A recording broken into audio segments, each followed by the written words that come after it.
How did this geeky looking dad in his saggy underpants become the biggest badass TV hero ever?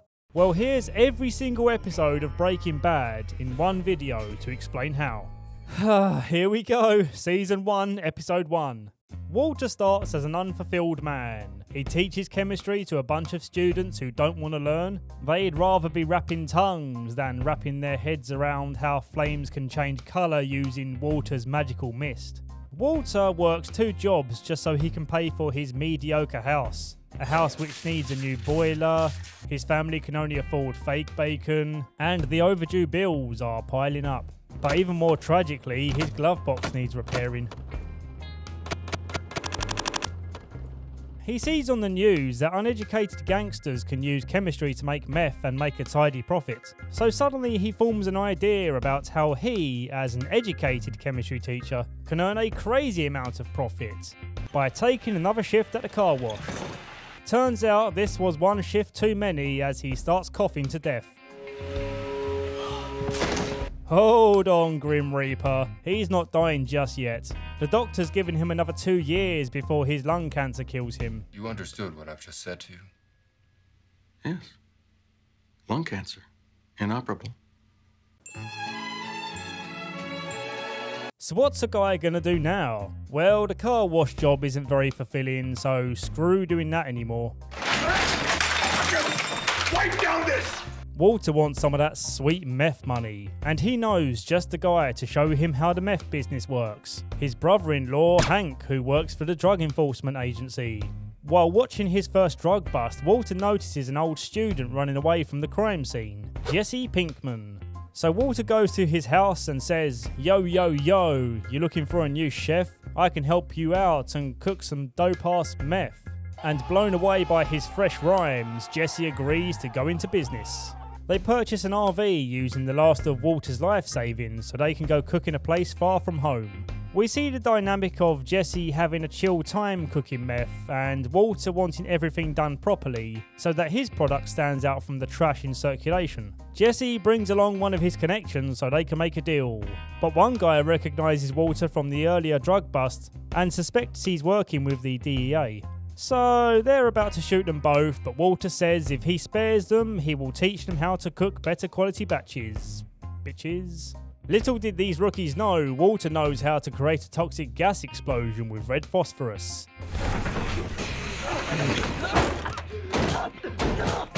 So with 2 lifeless bodies slapping about in the back and an unconscious Jesse Pinkman, Walter flees the scene of a murder he committed and a fire. In his state of panic, he crashes the RV and assumes the incoming sirens are going to take him away. Yeah, not before I take myself to heaven, I imagine he said internally as he pulls the trigger. Fortunately for him, the safety on the gun was on, and double lucky for him, the sirens are just fire trucks. He goes home with a proud erection and shares his glory with his wife Skylar. Oh my! Episode 2. Jesse rings Walter to stress they have one body to deal with and another body which isn't quite dead yet, and Walter decides to go to work instead of helping Jesse handle the situation. Meanwhile, the zombified drug dealer has escaped the RV and Walter sees him wander in the streets as he finally goes to Jesse's house. Hey, you! Hey, listen.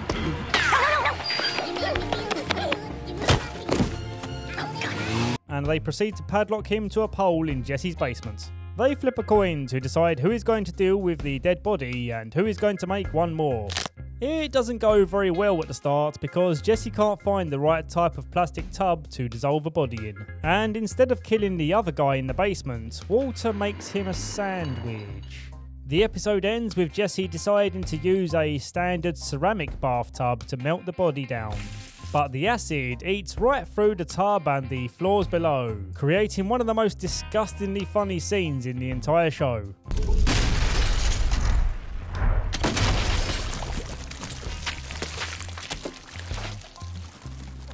I'm sorry, what were you asking me? Oh, yes. That stupid plastic container I asked you to buy. If you understand plastic don't use plastic. It will, however, dissolve matter. Episode 3. Walter still hasn't killed zombie guy locked up in the basement, and is instead delaying the inevitable because he's trying to think of another way to solve the problem. He then does the silliest thing you could do in that situation by getting friendly with him. He learns that his street name is Crazy 8, but his actual name is Domingo. So now the problem is this guy is no longer a nameless thug to you, he's your basement buddy. So now your killing's gonna feel personal. If you want me to be your basement buddy, comment down below and we'll get talking. You may have noticed by now that I'm skipping over certain details like Skylar being suspicious of Walter's phone call, but if I went over every single plot detail, there would be zero reason for you to watch Breaking Bad yourself. And also it makes for better pacing for this video, which we're gonna get back on track with now. Walter strangles Crazy 8 to death using a bike lock, and we say goodbye to a short-lived but decent enough character. While Walter was getting crazy good mates with Crazy 8, Hank was investigating the crime scene where the fire was put out. He sees Crazy 8's car was left behind, and we can see Hank start to pick up the puzzle pieces. It's going to take Hank 5 seasons to pick up all of the puzzle pieces, but the resulting picture is worth the wait. Episode 4. Walter reveals that he has cancer to his family in a well-acted, somber scene. Not many actors can do a convincing cry, but Anna Gunn nailed this scene. Ask him.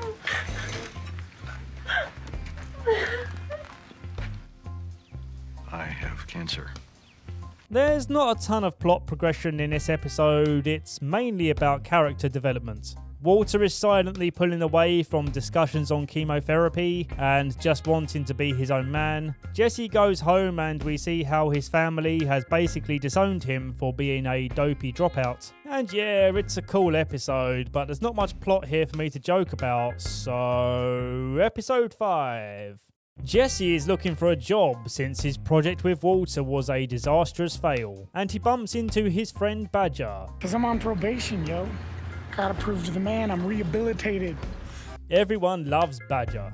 Jesse and Badger team up to try and recreate the same meth that Walt did, but Jesse realises he can't measure up without Walt's help. Meanwhile, Walt is at a birthday party for his old business partner, Elliot Schwartz, who is now a massively successful something science. Elliot offers him a high-paying job, but again Walter sheepishly retracts from the idea because deep down he wants to be his own badass independent man. Walt gets an intervention where his family tries to convince him to get treatment. You're a pussy. Yeah, this scene is pretty great, but it's killing my mood, so let's skip to the part where Walter stops being stubborn and agrees to do the treatment and be the man his family want him to be, with a little bit of being a meth chef on the side. That's right, he wants back in, baby. Wanna cook? Episode 6. Hank is sniffing around Walter's school laboratory because he found a mask that came from the equipment room there, and instead of suspecting the chemistry teacher being behind this new batch of chemically pure meth in circulation, he pins it on the kind-hearted Mexican janitor because after a background check they discovered criminal activity. And so here we see the first wave of collateral damage caused by Walt's meth business. Walter's evolution into his persona Heisenberg begins to take form as he shaves off his hair, which because of the cancer and stuff it was beginning to fall out anyway. Jesse tries to strike a deal with a notoriously unhinged distributor called Tuco.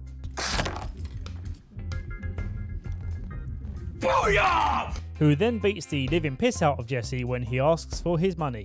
Walter, enraged by his partner's beating, fully becomes Heisenberg and pays Tuco a visit himself. He demonstrates his chemistry powers by blowing up a rock of fulminated mercury. This is not meth.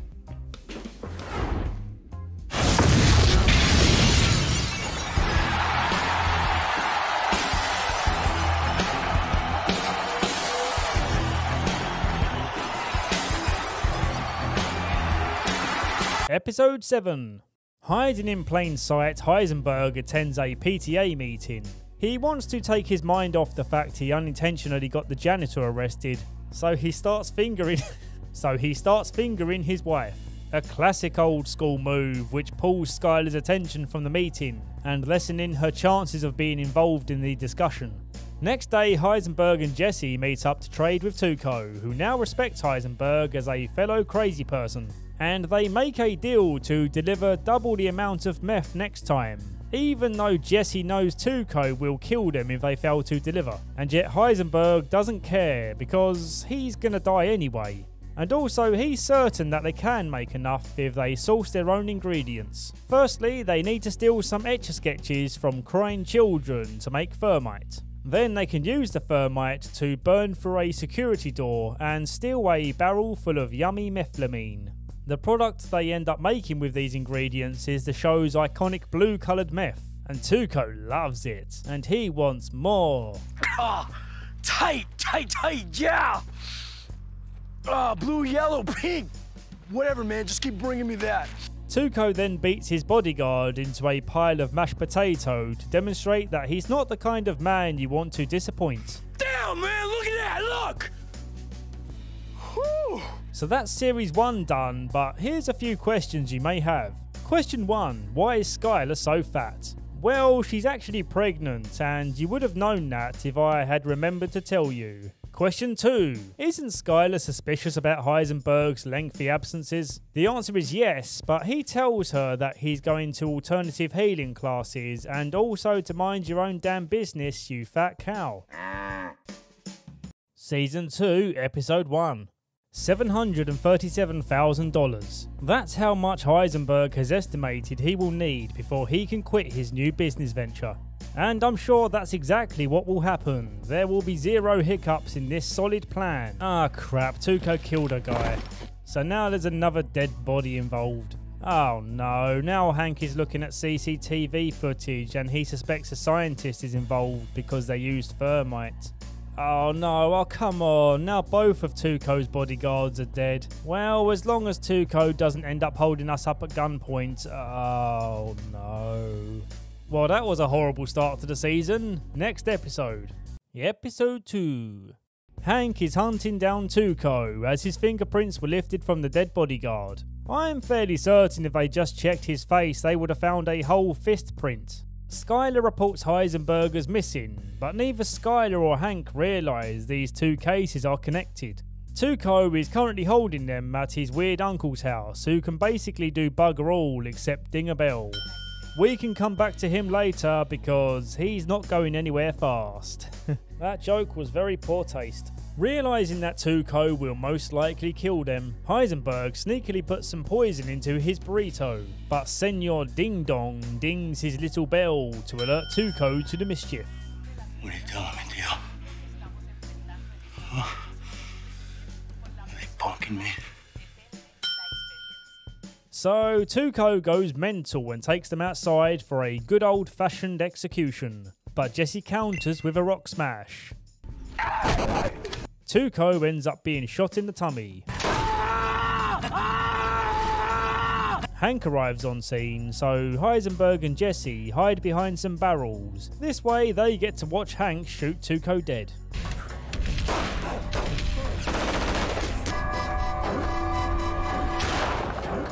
Episode 3. Heisenberg comes up with an idea to strip down naked so that when he ends up in hospital after a fugue state, his family will likely believe this rationale for why he's been missing.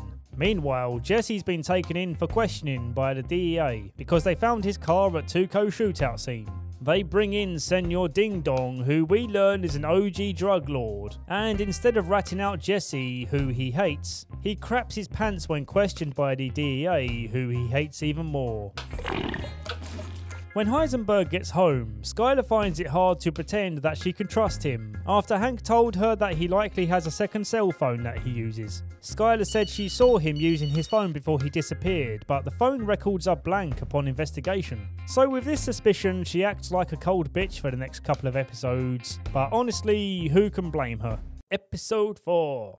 This episode mainly focuses on Jesse, and man is it a downer. His parents kick him out of his auntie's home where he was staying after she died.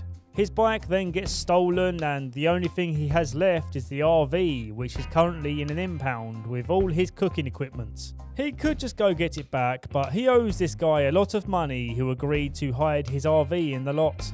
With nowhere to go, he climbs over a barbed wire fence and falls into a portaloo. He ends the night crying, covered in crap, and laying on some cardboard. Oh, Jesse, you poor boy. Next morning, he urges Heisenberg to give him his money that he's owed from the last deal, but they disagree on the amount that is owed and they scuffle. And then they kiss a little and make up afterwards. Episode 5. Jesse gets a new place, meets a hot goth girl, and he's back in business cooking with Heisenberg. He's also enlisted a small crew to sell their product so they don't have to do business with another crazy distributor. Until later in the series. Hank is having PTSD about killing Tuco, and that also comes into play later. Episode 6. This is a really uncomfortable but overall great episode. Jesse confronts two skanky... Stop calling me that! Okay then, two human-sized chemical waste bins who stole product from Jesse's crew member Skinny Pete. You get to see Jesse show kindness towards the junkie's kid, who clearly needs to be put into care because these two are more concerned with breaking into ATMs and getting their fix than they are giving their own kid a wash. Well, this is killing my comedy vibes. Let's skip to the scene where Skank Woman pushes the ATM onto Skank Man's head. Ain't no skank. No, no. Episode 7. Skylar gets her old job back with the impression that she's doing it to help fund Heisenberg's treatment, but she may as well be carrying a huntsman rifle because it's painfully obvious she's after this silver fox. Hank also gets a temporary job promotion working in El Paso, but he soon finds it too much and wants to go back home. I think I'd feel the same way if I saw Danny Trejo's head on a tortoise. Hey! Welcome to... Episode 8. Badger gets busted by the DEA, so Jesse recommends that they should hire a shady lawyer, as this will probably happen more times in their future if they plan to grow the business. And they're going to need him on board quick because Hank has already transferred back to his old job, and he's soon going to be badgering Badger for answers. The lawyer Saul Goodman tells Heisenberg that there's no deal where Badger won't be talking to the DEA, so they give Saul a gentle push to come up with some other options by threatening to murder him. Jimmy in and out. City, state, and federal. He's spent 44 of the last 58 years inside. Jimmy provides a very special service. For a price, Jimmy will go to prison for you.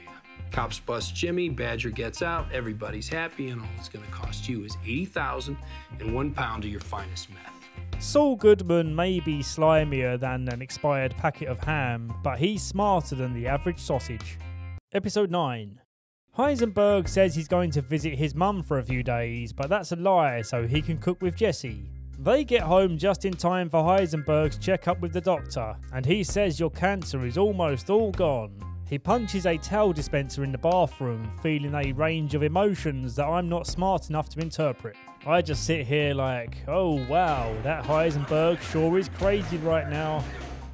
Episode 10. Here we start to see Heisenberg become completely unhinged, almost like the power is making him act like the next Tuco. This episode is all about control. If Hank says his son can't drink, Heisenberg says yes he can. Hey! Bring the bottle back. If he sees another cook trying to set up shop, Heisenberg says, stay out of my territory. Oh, and also Skylar's being a cock tease by presenting her blouse bunnies to a hungry silver fox. So we can only imagine where this is going to end up. Episode 11. Combo gets shot. Skinny Pete says I'm out, and so that's all of Jesse's crew out of the picture for now. Saul advises them to use a professional distributor this time and not some lunatic. So they go find Gus Fring, the owner of a chicken shop chain and also a lunatic. But they don't know that yet, he just seems like a cautious businessman. Jesse misses the important meetup because he's busy doing hard drugs with his now girlfriend Jane. Meanwhile, Skylar is going through Ted's financial records and discovers he's basically committing tax fraud. And that will play a part later in the story, but that's going to have to wait because Skylar's about to plop out a baby.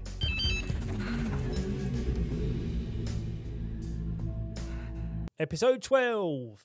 Welcome, baby Holly, to the family. I'm sure you'll grow up without any problems in life.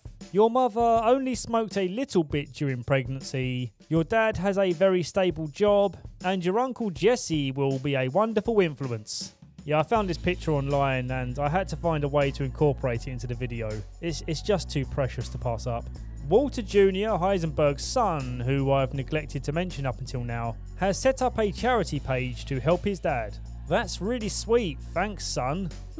How can I use this charity page to aid my meth business? I know, says Saul. Let's take your son's hard work and crap all over it by using it as a way to launder your money. Wahahaha, great idea, Saul. Yeah, frick my son, I hate that guy.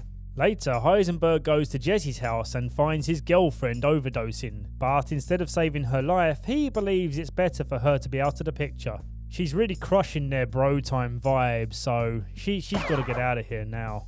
Episode 13. This season has been teasing an event that's going to happen, where all we see at the start of each episode is the evidence of an explosion with this creepy looking half-scorched bear.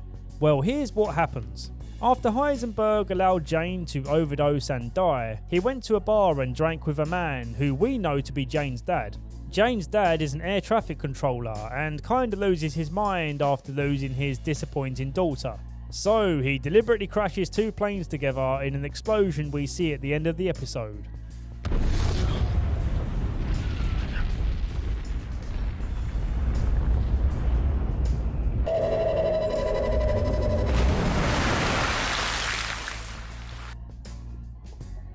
Sandwiched in between this storyline of events, we have Jesse, who is struggling to cope with the loss of his girlfriend, so Saul sends in his henchman and all-round awesome tough guy, Mike Ehrmantraut, who slaps Jesse back into focus and cleans up his mess. We also see a short glimpse of Gus Fring's influence on the community, helping the DEA to raise drug awareness or something along those lines. Either way, he's just like Heisenberg in the sense that he's able to hide in plain sight. But it seems Heisenberg isn't as well trained in this practice as Skylar's bullshit detector is going off like crazy. She knows he has two phones for sure now because Heisenberg accidentally told her before going under for surgery. Where's your phone?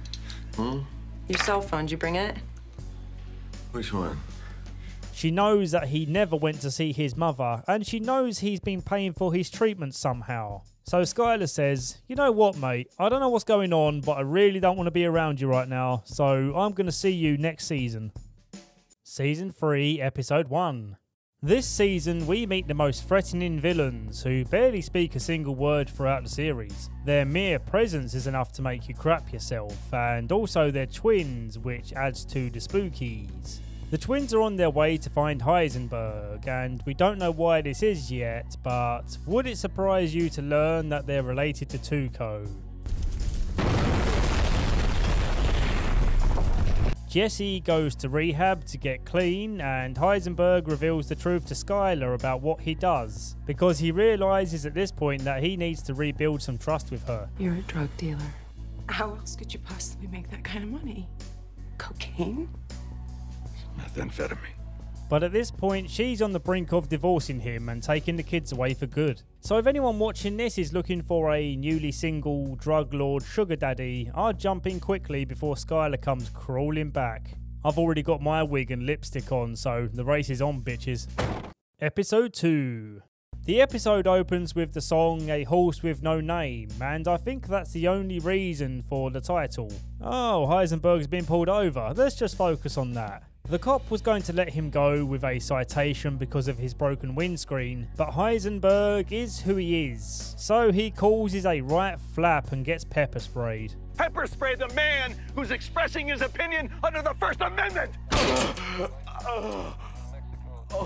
Meanwhile, the silent twins are en route to meet Senor Ding Dong, Hector Salamanca.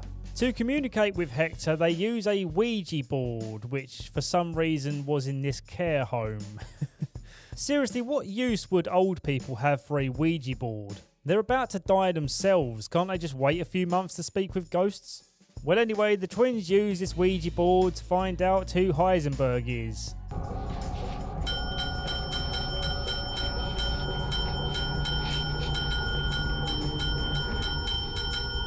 Skylar is learning that Ted's illegal tax maneuvers are similar to Heisenberg's, being that they would both do anything to support their family. But she's still too sour to accept him and his large pizza back into the house. It's unbelievable, but apparently after this scene was aired, the real people living at this house were harassed by fans throwing pizzas onto their roof to try and recreate the scene. I want to drop an ATM on my own head after reading that. What's wrong with people? There's a cool redemption story for Jesse in this episode. He buys back the same house his parents kicked him out of, and he managed to buy it back at half the price with the help of Saul Goodman. 400,000? What is that, a joke? No, that's my offer. That's less than half price. Well, this is a waste of time. Did you possibly imagine that we would entertain this? Come on, honey. I don't know. I just thought some allowance was in order once I heard about the meth lab. The new owners are expected at any moment. Where do you think you're going? Inside. Bought the place. The spooky twins are about to axe murder Heisenberg, but then they get a message which basically tells them you can't kill them. And we'll find out why next episode. Episode 3. So this whole episode, Skylar is trying to remove Heisenberg from the house as he decided to return, with the rationale being, my name is on the mortgage, so F you, I live here. Meanwhile, at the chicken farm, the silent twins are silently disagreeing with the proposal that they don't kill Heisenberg yet.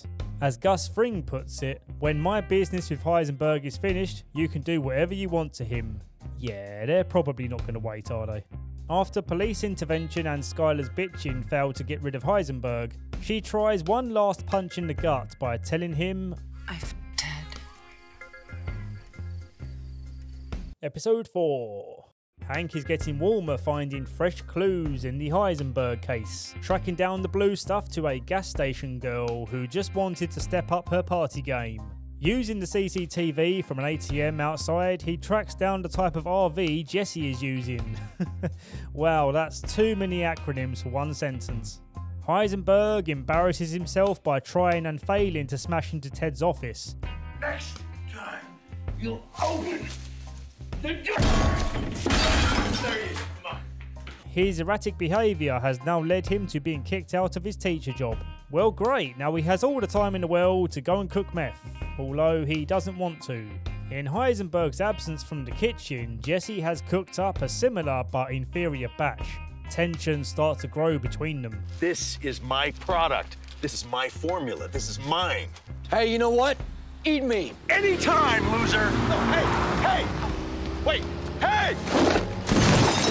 To add fuel to the fire, Gus gives Heisenberg half the money, even though he had no part in cooking it. Yo! Where's the other half, bitch?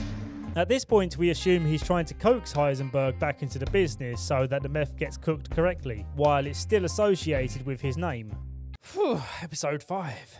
Gus sweetens the bait by giving Heisenberg his very own lab, secretly tucked away under an industrial laundry type place. So Heisenberg gives Jesse the other half of the money he wanted and tells him, "You're out of the game, buddy. Don't cook my meth, buddy, or else I'll tell on you." We also get a flashback where Jesse stole an RV instead of buying one, and instead spent Heisenberg's money on hookers. Personally, I don't see why you would buy more than one hooker. You only have one penis after all. Just seems like you could reuse the same hooker and save yourself some money. Back to present times, Hank traces the RV to Combo's mother, who allows Hank to search his room where he finds this picture with Jesse. Episode 6. Heisenberg meets his new lab assistant, Gale, and he's a geek, so I was going to bully him and take his lunch money, but then I saw how he makes a perfect cup of delicious coffee. Judge yourself.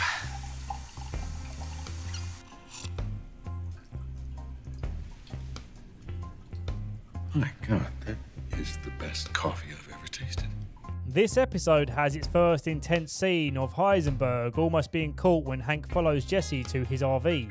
But the quick-witted junkyard owner cites his rights and stalls Hank from entering the RV. I'm the owner of this lot, which means you're trespassing on private property. As far as the RV goes, it seems to me it's locked, which means you're trying to break it into. So I say again, you got a warrant? Heisenberg then tells Saul's assistant to pretend to be a hospital, calling Hank to tell him his wife is in A&E.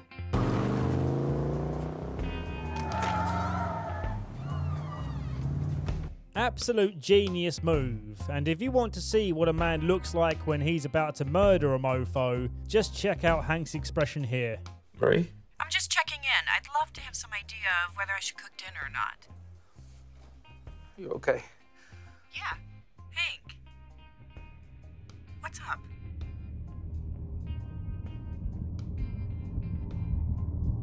Amazing. Meanwhile, in Gus's chicken shop, the silent twins are staring him down, pressuring him for an answer as to when they can kill Heisenberg.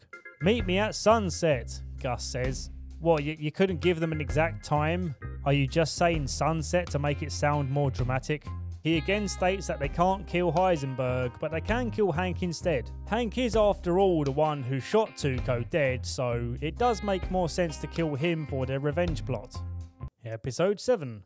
In this flashback where Twin 1 wishes Twin 2 was dead, Hector teaches them about family values by getting him to save his drowning brother. ¿Es esto lo que quieres? Tener que esforzarte más que eso. Si quieres salvarlo. La familia es todo.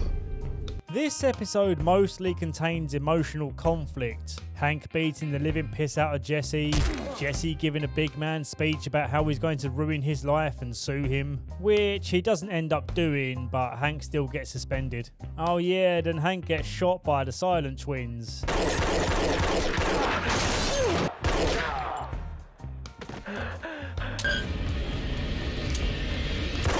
And then when he gets home, he finds Hector Salamanca dinging his bell as Marie pleasures him orally. Okay, so maybe that last thing didn't happen, but still just a real awful day for Hank. Jesse expresses how his life is basically ruined too, and it's all because of Heisenberg. And there's no way he's ever going to work with him ever again. How would you like $1.5 million? You son of a bitch, I'm in. Episode 8. Heisenberg gets rid of Gale because he's cramping his style and Jesse is back in the game. Hank is fighting for his life and one of the silent twins is also on his last legs. When Heisenberg comes to visit Hank, the DEA show him the hospitalized twin and we get this awesome scene of the twins' determination to kill Heisenberg.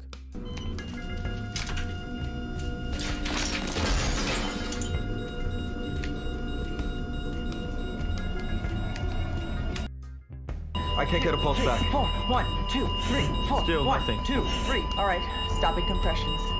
Time. 8:43. Burn in hell, you piece of shit. Episode 9. We get to see how the meth is distributed using buckets of chicken batter. It's a really great montage and a great way to open the episode. Jesse complains they're giving away too much product and not being paid enough for doing it. Heisenberg counters with the point that he's already a millionaire, so what's there to complain about? Jesse knows he won't win this argument, so he secretly plans to store the excess meth, so he can then sell it on with Badger and Skinny Pete. Hank is beginning to recover, but his medical bills are too much for him and Marie to afford. Skylar tells them that Heisenberg is rich now, so he can pay. Oh shit, what are you doing, bitch? Yeah, he's rich because he's a casino gambler and he hit the big time. Marie buys the lie and Heisenberg is blown away by her ability to make up a story on the spot. Something of which she's quick to remind him that she learned it from the best bullshitter in her life right now. Episode 10. The Fly is one of those episodes that divides fans. Many hate it, but I personally love it. It shows you the mentally deranged obsessiveness that Heisenberg has when he wants to do something, and spends the majority of this episode trying to catch this fly.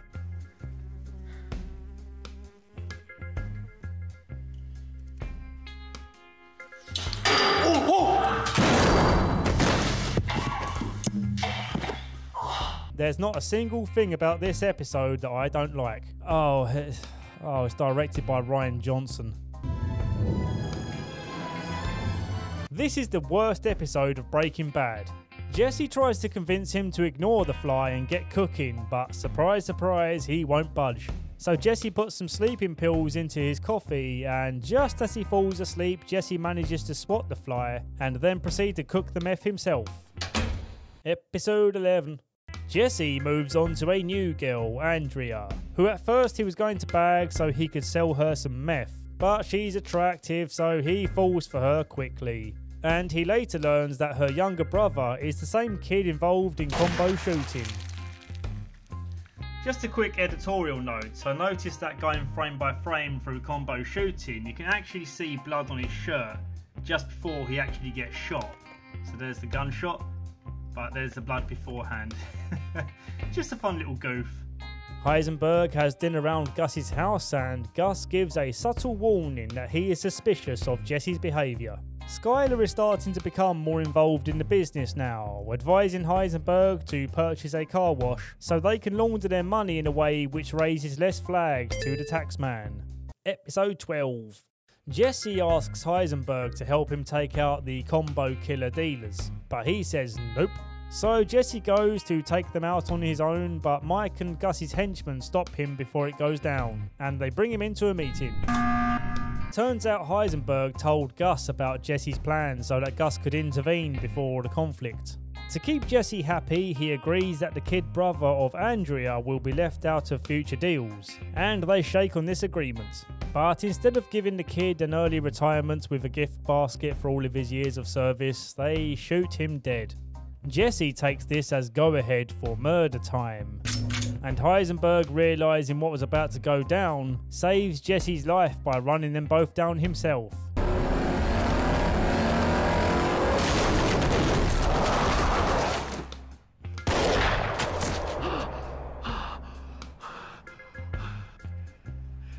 Run. When this episode first came out, I almost clawed my skin off with anticipation waiting for the next episode. But luckily for you, the wait will be a matter of seconds. Episode 13. Gus is slowly realising the rash decision making that Heisenberg will do the second Jesse's life is on the line. Isn't he a sweet guy? Gus is about to kill Heisenberg, but then he says wait, what if we get rid of Jesse completely because he's the liability and I'm the main chef anyway? Gus says okay then, but you have to cook with Gale again. The next cooking day comes along and Heisenberg is suspicious that Gale is asking so many questions about the process. Any particular trick to purging the catalyst bed? No, it's pretty straightforward. I'll show you when we get there.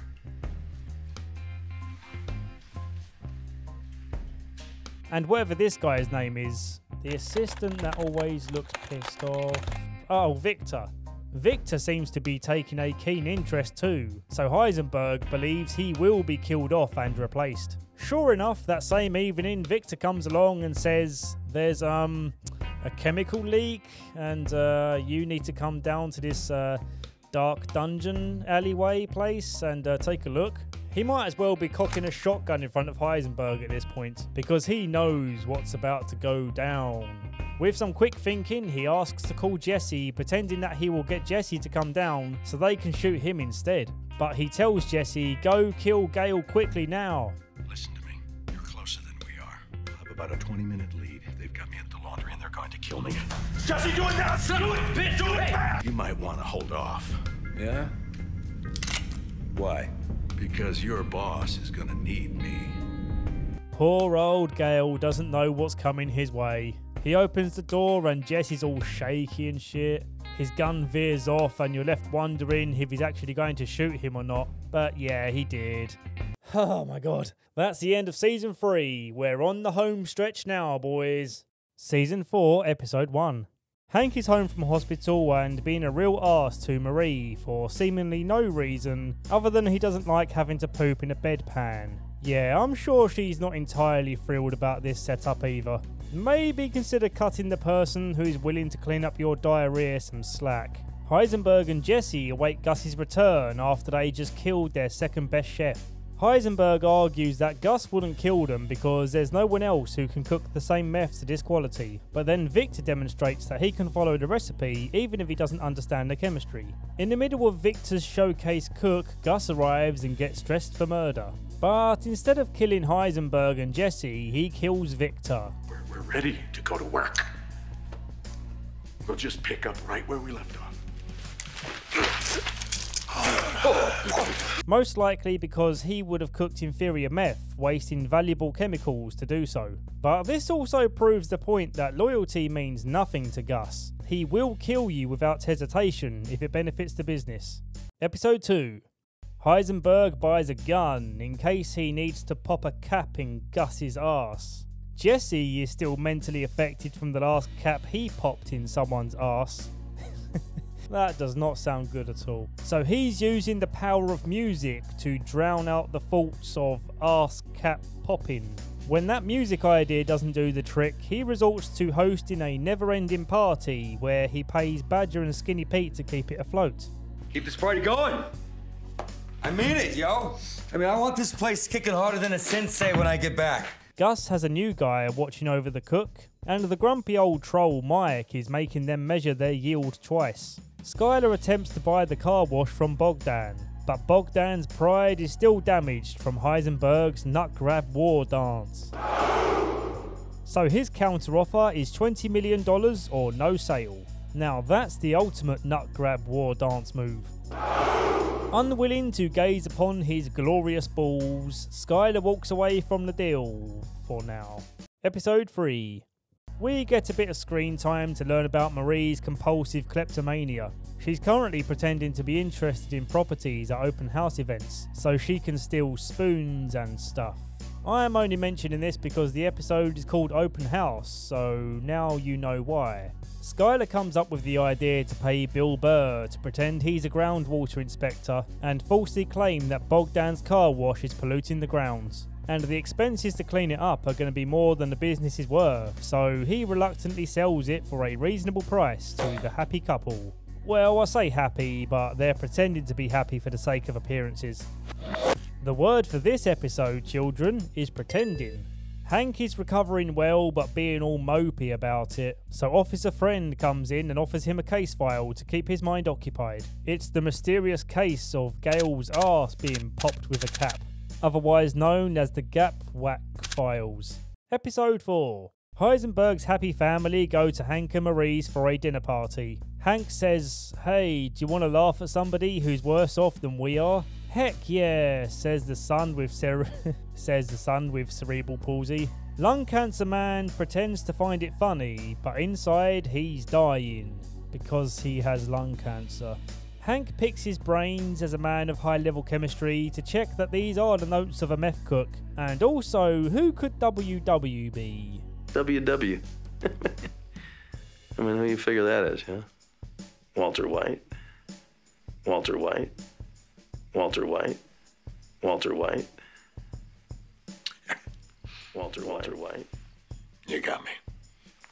Jesse is playing Sonic All-Stars Racers on Xbox 360 with a strung-out emo chick on a dirty bed.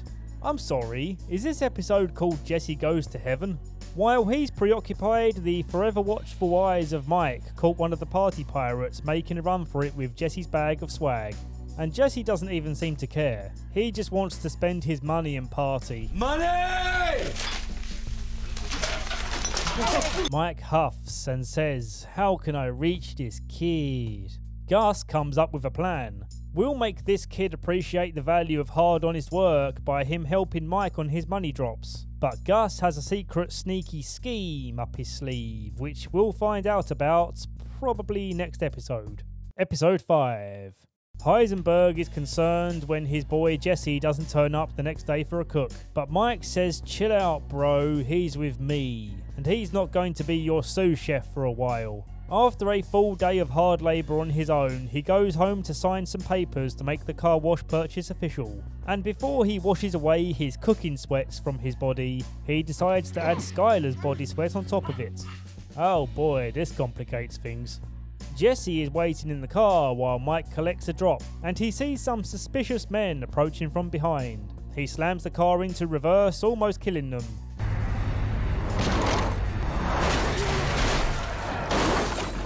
Which would be fine, but these men have actually been paid off by Mike and Gus so Jesse can feel like a hero and get his mind back into the meth game and out of the Sonic All-Stars racing game.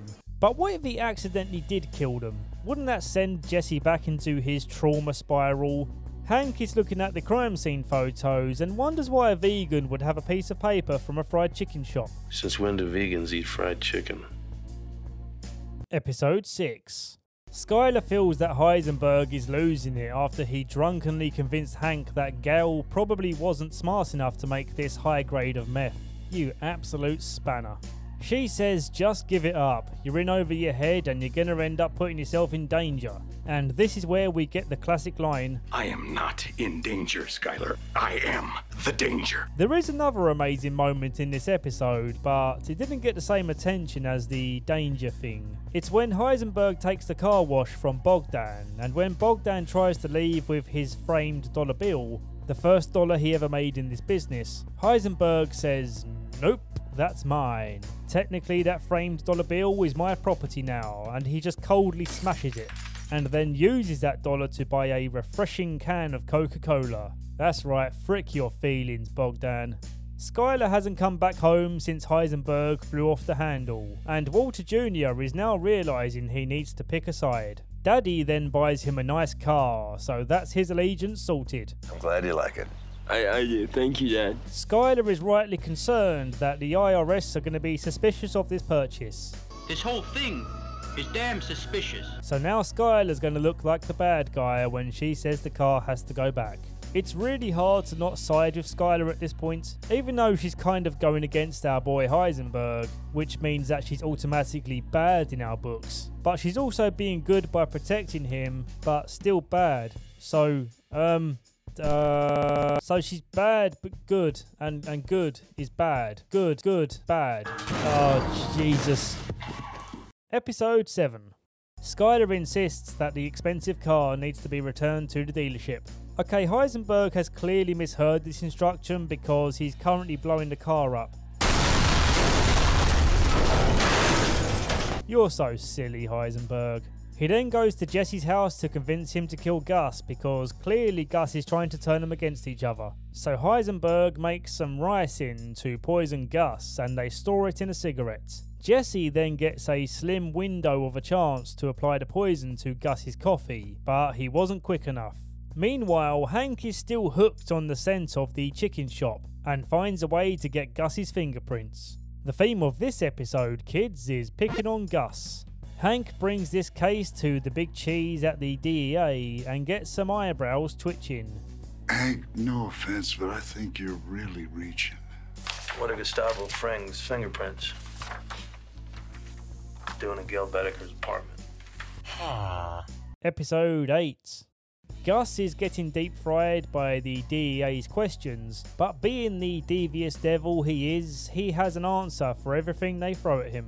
Hank is now like a dog with a Gus-shaped bone, and he refuses to let this case go. So he asks for Heisenberg's help to drive him to different stakeout locations. And of course he can't refuse because it would be damn suspicious. We also get a flashback to a young and uncrippled Hector Salamanca, who shoots Gus's business partner. So now we understand why these two hate each other so much. Also keep this guy in mind because Gus is going to kill him later in his revenge scene. A scene which is pretty damn great and I can't wait to see it again.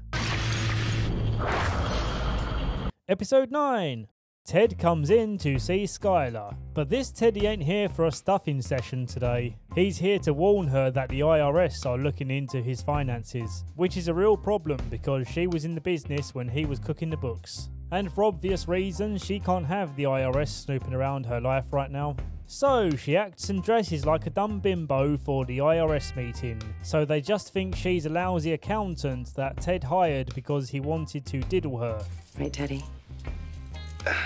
Skyler says now you've avoided jail, you should probably pay the IRS. But Ted says, nah, I like having this new car.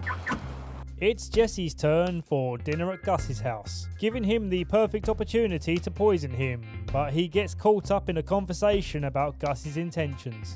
Later, Heisenberg says, "What the hell? You didn't kill him? You didn't defend my honor, and now you must pay the price with your blood."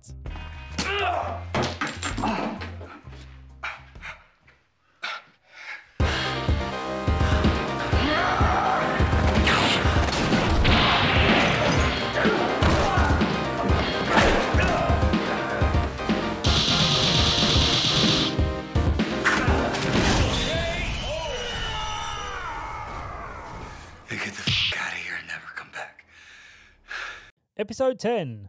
Jesse gets flown out to a dusty warehouse in Mexico so Gus can teach the cartel how to make his product. An agreement he wasn't too keen on, but one shootout later and he says okie dokie. But secretly he senses an opportunity, for the kingpin of the cartel is that guy I told you to keep in mind. So the kingpin thinks Gus has returned to celebrate this joint business venture where they will share the production of the blue meth recipe. But Gus is not the sharing type, unless it comes to poison. Don Hilario está muerto. Sus capos están muertos. Ustedes no tienen a nadie más por quien pelear. Hey, you still with us?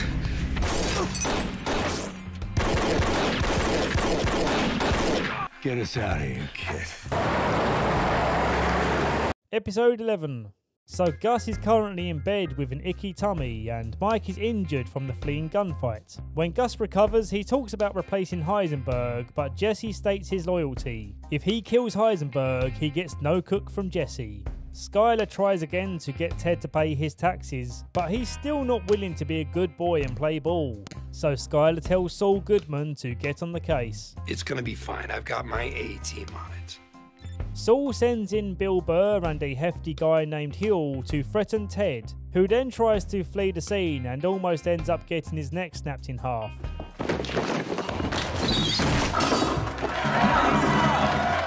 Hank asks Heisenberg to go on another stakeout, but this time he tries to get him to drive into the laundry place. With some hasty last-minute decision making, he crashes the car instead. So Hank will finally take the hint that he doesn't want to keep doing this. Gus kidnaps Heisenberg and takes him into the desert and says he won't kill him, but he's never to return to his lab again. Knowing that he's probably going to kill him anyway, Heisenberg asks Saul to get him and his family taken off the grid, because of course Saul Goodman knows a guy who can do that sort of thing. However, new identities for the whole family is going to cost Heisenberg all the money he's storing in the crawl space. When he goes home to find Skyler has given away all his money to Ted to pay the IRS, we get one of the most iconic scenes in TV history.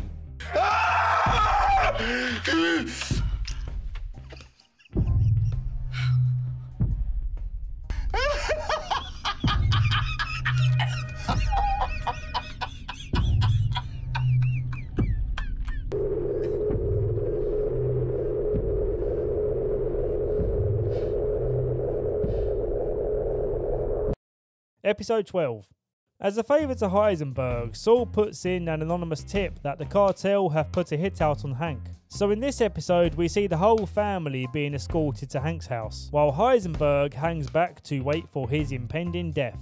Speaking of impending death, Jesse's lover's son is in hospital because he's been poisoned. Jesse then discovers his ricin cigarette is missing from the pack and in a fit of rage believes it to be Heisenberg's doing. But he's wrong, because what possible reason would Heisenberg have for poisoning a child? But he's right, because it totally was him, because he wanted Jesse to think it was Gus's way of getting Jesse to kill Heisenberg. Now that Jesse has been tricked into being on his side, Heisenberg creates a remote bomb and then plants it under Gus's car. Mysteriously, Gus is able to smell foul play in the air and decides not to get in the car. No, don't go. No. Episode 13. So there's a bit of cat and mouse action happening here between Heisenberg and Gus, until Heisenberg gets the idea to lure Gus to Hector Salamanca. What, you say? Why would Hector help out this guy who is indirectly responsible for the death of his nephew Tuco? It's for revenge. Revenge is the only thing fueling this hateful old bugger's heart. Hector gets the nurse to set up a meeting with the DEA, which draws Gus's attention. He pays Hector one last visit to make him pay for being a blabbermouth. But what Gus doesn't realise is that Hector didn't say anything to the DEA, other than suck my ding-dong. I'm just so sorry. Well, at least this time he didn't shit himself. Guess that's progress.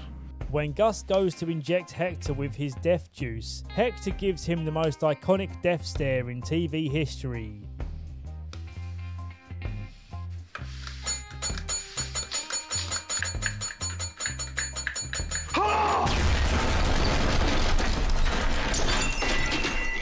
Also, this scene sets up the most iconic half your face blown off before death where the guy straightens his tie to die with dignity death scene ever.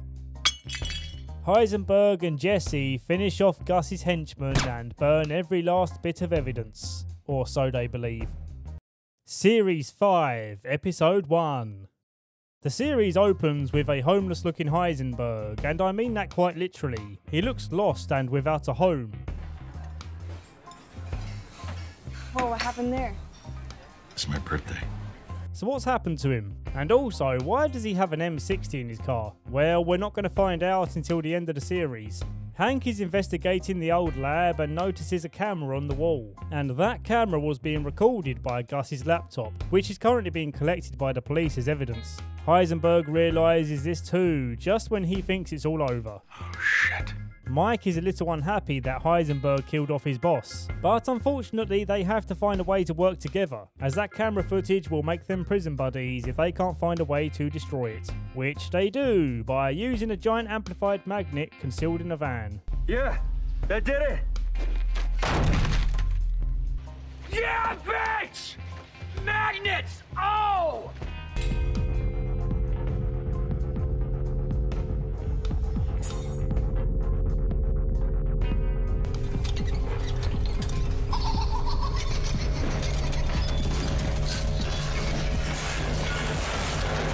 Spring, Gustavo. Samsung laptop computer. Damaged. Glass screen is broken and in pieces. Skylar visits Ted in hospital so she can apologise for indirectly turning him into a boiled egg. But at least he's learnt his lesson. Episode 2. Some German guy is eating hash browns and looking like he wants to die soon. A wish he promptly grants himself when he realises the DEA are in his office.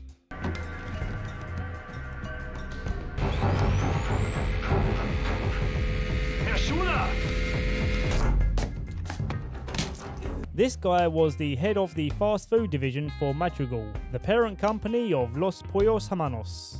One of the other members of his crime family is a skittish ghost lady called Lydia.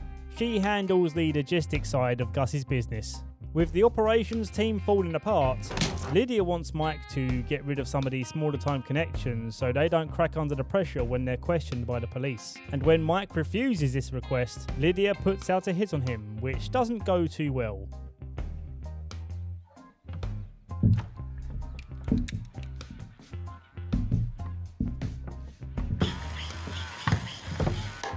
Chris, are you ready? This is Mike. Mike then breaks into her house to do a reverse Uno and kill her. But he changes his mind when he realises she can get her hands on some methylamine, which is super good timing because he wants in on Heisenberg and Jesse's plan to carry on cooking. Mike handles the business, they handle the cooking. Episode 3. Saul helps the Best Buddies crew find a new place to cook in a montage of silly suggestions. This one's too wet. This one's a health hazard. And this one is too lame. But this pest control business is just right. It's perfect. They decide to use people's houses which are being fumigated, which means each cook will be in a new location, and the funny smells can be attributed to cockroach death. Here they meet Todd, who is supposed to be a silent worker in the background. Todd is paid to get on with his job and ignore the cooking, but this guy gets chatty real soon because he's going to play a role in this story later on. Skylar is having yet another breakdown, feeling trapped by enabling Heisenberg's business. And again, say what you want about her character, but Anna can act. Force your employees to breathe secondhand smoke. I know for a fact that that is illegal. Marie! Shut up.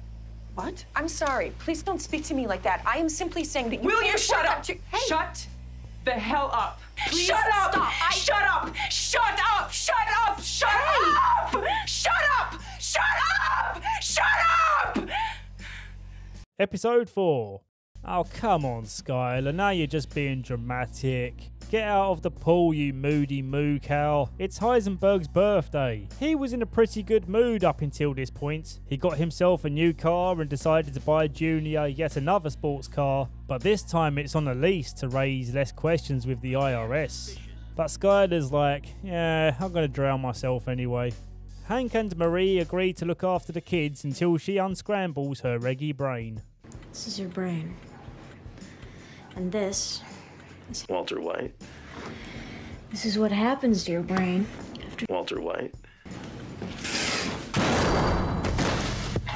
Episode 5. Mike is still not convinced that Lydia is batting for the right side, as he suspects she deliberately planted a tracking device on a barrel of methylamine, making it look like her position is compromised and can no longer be a part of this deal. To find out the truth, Heisenberg pulls a sneaky on Hank by planting a bug on his office phone, and they listen in to find out if the police planted the bug, confirming her innocence. When they do find out she's innocent, they still consider killing her because she's been nothing but annoying so far. I know how I can be less annoying, Lydia says. How about I show you a route of a train carrying methylamine so you can hijack it? Nice one, they all say. So they draw up a plan to swap the methylamine for an equal amount of water so the stolen product goes for longer undetected.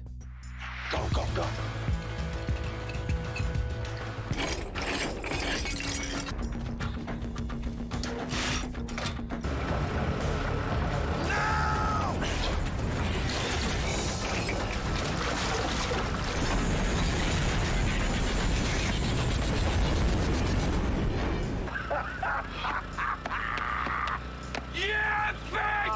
It was a close call, but they managed to pull off the heist. But then something really bad happens. So you may have noticed Todd is back on the scene helping out with the heist. And earlier Jesse and Heisenberg stated that no one is allowed to witness this crime.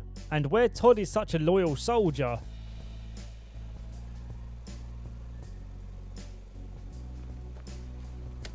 No!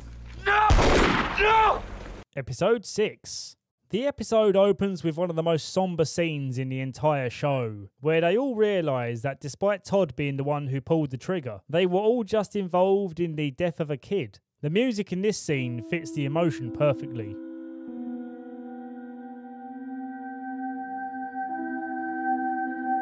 Now back to the light-hearted stuff. The DEA are sniffing around Mike, who's done his fair share of sniffing about in his days, so he knows when a fellow bloodhound is nearby. He leaves them a little note to say, well done, but try harder.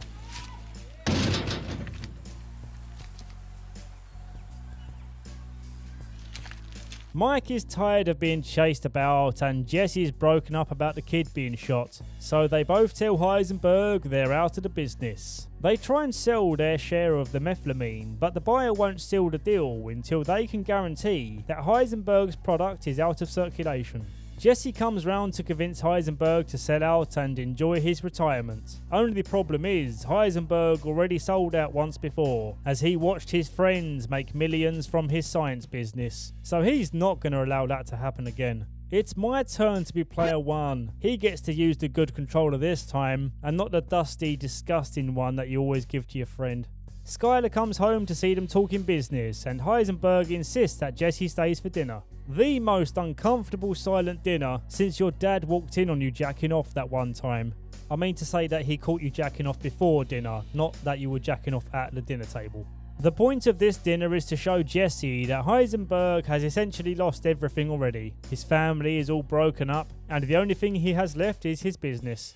Mike tries to force him to sell his share and ties him up to ensure that he won't run off with it. But he escapes his binds using some good old-fashioned science and a good tolerance for electrical burns. And then he stashes the methylamine somewhere secret. Mike returns and holds a gun at him yet again, but Jesse tells him to wait yet again because Heisenberg has a proposal. Another proposal. Episode 7. Heisenberg negotiates on a scenario where they will sell his product, pay off Mike, and Jesse gets to keep on cooking with him, even though Jesse clearly said he's out about 5 minutes ago. Someone's having a senior moment. He can't even remember his name, bless him. He has to ask this guy who he just met. Say my name. You what? I don't have a damn clue who the hell you are. Yeah, you do. I'm Gus Fring. Say my name. Heisenberg. You're goddamn right. Jesse reminds Grandpa one last time that he no longer wants to cook with him, so he's left with no option but to enlist Kid Killer Todd, a guy who knows naff all about chemistry, but he can follow instructions real good.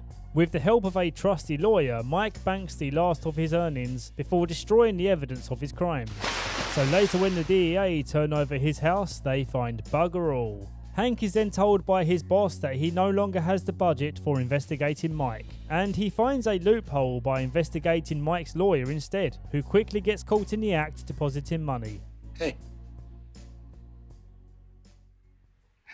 You just gotta love that smug smile. The police roll up to arrest Mike and he flees the scene, which isn't a good look as a shady man hanging around a playground. With Mike on the run and his lawyer being questioned, Heisenberg really needs to find the list of names that Mike was paying to keep quiet. But Mike knows all too well if he gives Heisenberg those names, they will be killed off. And plus, he doesn't owe Heisenberg any favours because he's the guy who messed up Mike's tidy life. He had a good thing going with Gus and he ruined it all. To add salt to the wound, Heisenberg then shoots him in the stomach.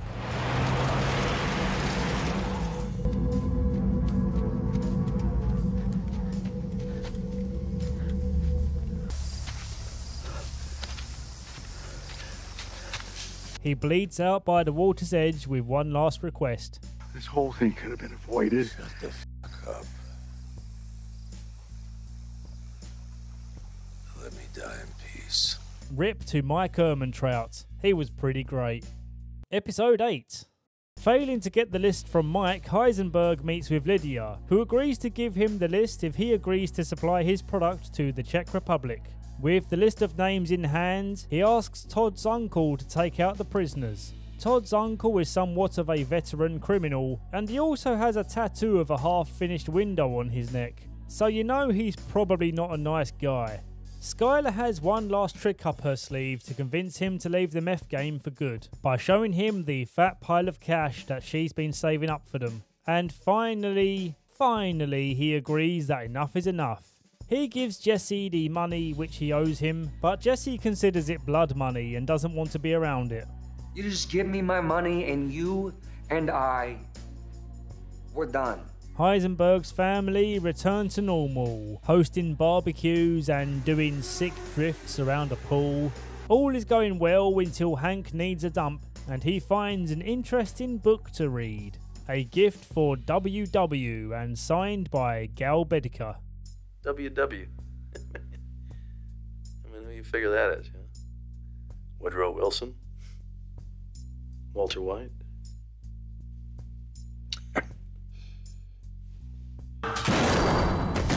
Episode 9. The episode opens with a flash forward to Heisenberg's house, dilapidated and abandoned. Heisenberg sneaks in to collect the ricin which he stashed away for a rainy day. But who is he going to try and use it on this time? Rewind back to the present, and Hank is having a slight mental malfunction over the idea of his brother-in-law being the person he was hunting all along, and also the person who almost got him killed a few times. Yeah, I think my heart would kick itself in the groin too. Hank! He goes home and starts compiling evidence, because right now he doesn't have any solid evidence that Walter is Heisenberg.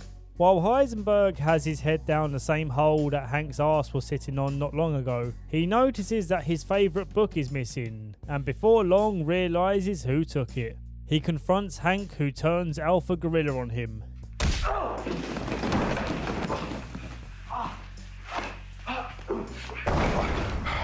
He argues that Hank would be wasting his time to investigate him because his cancer has returned, giving him only 6 months to live. Rotten, you son of a bitch.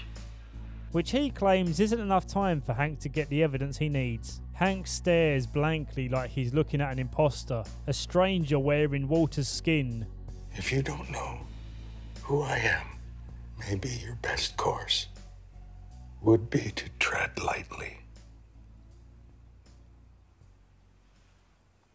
Episode 10. Hank tries to get Skylar to reveal all, but she's only just got her family back. She's not prepared to allow it to all fall apart again. In a flying panic, Heisenberg arranges for Hugh and Bill Burr to collect his mattress of money, so he can go bury it somewhere in the desert. Meanwhile, Skylar is having a second kind of questioning from her sister Marie. When it becomes clear that Skylar has known about this for a while, she gets a good slap. Understandable. Back to Lydia and her dealings with the cartel. For some reason, she hires the far-right whack jobs to take out the cartel. I don't really understand why she would do this. I think maybe she just sees them as an unnecessary cog in her wheel. It's not that important. Let's get back to the cool characters. Episode 11. Jesse is being questioned by Hank because he was caught chucking millions of dollars around town in a desperate attempt to separate himself from the blood money. But at this point, he doesn't have the right motivation to talk. Maybe if he realised that Heisenberg did in fact poison Brock. Why didn't you... Stop! Horizon cigarettes! You had him still off of me! And over that asshole, Mr. Wade! He poisoned Brock! This is my 4th time watching this series in its entirety, and I'm still not exactly sure how we came to this realisation, and it kind of just feels convenient that he would realise this just before he's about to leave town forever. Heisenberg's justification for why Gus would poison the kid still holds true, so why would Jesse second guess it? Heisenberg comes up with a genius plan to give his confession on tape, where he frames Hank as being the main man of the operation. Hank has been building a meth empire for over a year now and using me as his chemist. Recently, I tried once again to quit, and in response, he gave me this. This is a great idea, but the problem is the show forgets about this tape, and the idea to frame him is never brought up again. I guess the writers realised what a checkmate this would have been, making it impossible for Hank to report this to the DEA. That's the last nail. That's the last nail in the coffin. But maybe I'm missing something here. Episode 12. We're on the last 5 episodes, and things get pretty dark from here on. It's going to be hard to crack jokes, especially during scenes of domestic violence, or watching Heisenberg kidnap his own daughter who cries out for her mummy. Oh, what joyful times we're going to have. In this episode, we see the reason why Jesse decided not to burn down Heisenberg's house. It's because Hank arrived on scene and convinced him not to go ahead with it, instead suggesting that they work together to take down Heisenberg. You can't keep getting away with it! He can't keep getting away with it! He won't. I can safely say he deserved all of these awards. He reveals some information to Hank and one other member of the DEA. See, Hank's already forgotten about that damning videotape. Hank watches over Jesse as Heisenberg begs to meet him so he can find out what's going on. But Jesse backs down, suspecting that Heisenberg's gonna take him out. Nice try, asshole. This is just a heads up to let you know I'm coming for you. See, I decided that burning down your house is nothing. Next time I'm gonna get you where you really live. Jesse, listen. Episode 13. Hank and Jesse set up a fake photo so they can convince Huell that Heisenberg is on a killing spree, and that Huell's going to be next unless he tells them about the money he helped transport. With the little information Huell gives, they're able to set up another fake photo pretending they found the barrel of money. Listen to me. No, you listen to me, bitch. You get your ass out here as fast as you can. Yes, I'm coming. Okay, okay. So when he turns up to stop Jesse from burning all of his money, he realizes the trick and that he's been tracked. In his desperation, he calls Jack and his clan to come bearing arms and kill Jesse. But when he realizes that Hank is helping him, he calls them off. Well, it looks like Jack and the clan felt like coming anyway. After all, they did already suit up and cock their guns, so somebody has to die.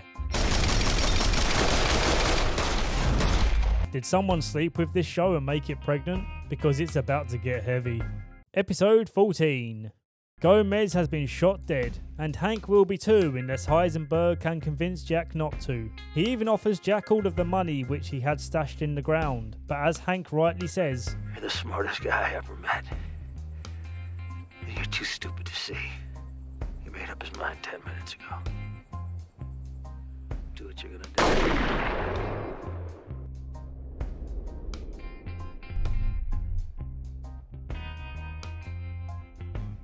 After the killing spree, they decide to steal Heisenberg's money anyway, and he knows there's nothing he can do about it. But there is one thing the clan still owe him, and that's Jesse Pinkman. No! Get off me! Todd has an idea. Instead of killing Jesse and putting him out of his misery, they can keep him locked up in a dank pit and use him to make meth for them. Todd is so evil he reminds me of the woodland critters from South Park. There could still be survivors out there. We need to hunt them down and kill them. But first we should rape them! How about we kill them and then rape their bodies so we can use their blood as lubricant? Let's hang a picture of the only two people he has left in his life, so he knows he has to cook, otherwise we'll kill them. Yay! Alright, now this scene is pretty brutal to watch. It's Walt Jr. and Skyler confronting Heisenberg about what's going on. He struggles to find the words to explain that Hank is dead. You killed Hank. What? No. You killed him. No! I tried to save him! I'm not going to play much of this scene because it's pretty heartbreaking. What the hell is wrong with you? We're a family! It's all pretty grim. Heisenberg is about to lose his family, so he takes his daughter away. And Skyler is screaming, crying, and running after the car in the most emotionally impactful scene I've ever seen in my life. Walt! Please, stop! Walt! Heisenberg realises that he can't take Holly with him on the run, so he leaves her at a fire station before leaving town forever. But not really forever. Episode 15. Heisenberg gets a new identity as Mr. Lambert, but he's not really Mr. Lambert for very long, so I'm going to carry on calling him Heisenberg. The man who's helping him to change identity says he has to stay in this remote cabin for a good few months until the manhunt cools down. Of course he breaks this rule in about the second day, but we'll come back to that.